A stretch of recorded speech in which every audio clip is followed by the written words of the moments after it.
O, meron tayo mga fresh na gulay ngayon, pang chop suey. Nakakaloko. O, diba, for today's video. Bago ang lahat, hello Philippines and hello world. Another day, another vlog. Ba't gano'n? Napakababa ng pitch ng boses ko. Hindi, garutay. So heto nga at meron tayong mga gulay, bigay ni Dan. Maraming salamat sa bigay mo at pasalubong sa akin galing Baguio. Kaya lang napag-asas yata ako ng bongga dito sa sahog pala, nakakaloka. Siyempre gatas pa, o diba? Chapsoy nga, diba? Pagkatapos napakadami ko pang ginawa, nakakaloka. Heto nga at nagigisa na ako ng bawang at saka sibuyas. Pagkatapos lalagyan natin ng patis, pampalasa. Ilalagay ko na rin ang mga sahog. Isasangkot ko siya ng bonggang-bongga para maluto. Pagkatapos yung ibang manok, itinabi ko at iuulam ni Maron, baon niya sa school. So heto nga at imimekos-mekos ko na ng bonggang-bongga, diba? Para pak na pak. Lagyan natin ng konting tubig. Eto nga, natutuyuan na, nakakaloka. Para maluto ng bonggang-bongga yung manok. Nilagyan ko na nga rin ng paminta at saka gatas. O diba, parang sopas lang. Pagkatapos, inilagay ko na rin yung mga gulay na matagal maluto. O diba, pak na pak.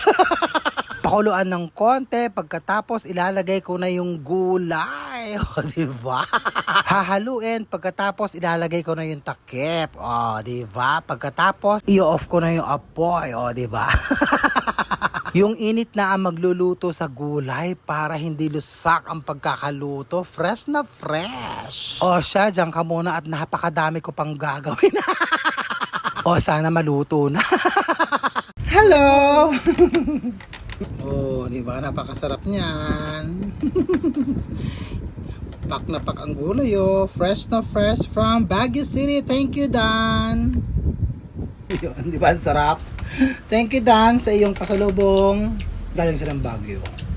Binigay niya ako. Siya nagbigay. Dan Piad ng papalayok. Thank you. Oh, di ba? Ang nagluto nito yung init na lang. Diba? Harap. Crispy, hindi sa lurak. Ito.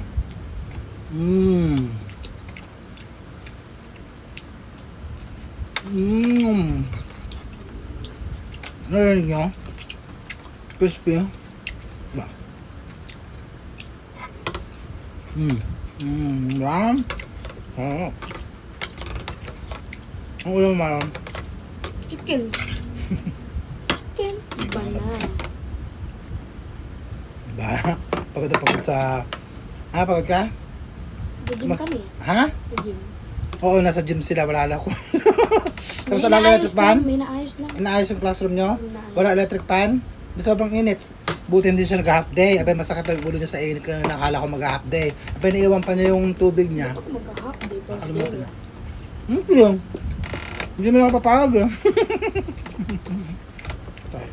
Hindi ko balak. Kaya mo papayag ako, correct. Marami kayo? Nasa 50. Sino kakakilala mong classmate? Kunti lang. Dalawa. Dalawa lang kayo? Sino?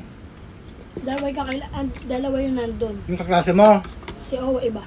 Ay, hindi nga kaklase ko yung pinsan niya. Dito kasi mag-aaral. Galing ano yun? San Leonardo. Hot. Bukas doon kami malapit sa grade 2. Love you all. I'll send you. Bye guys. Bye.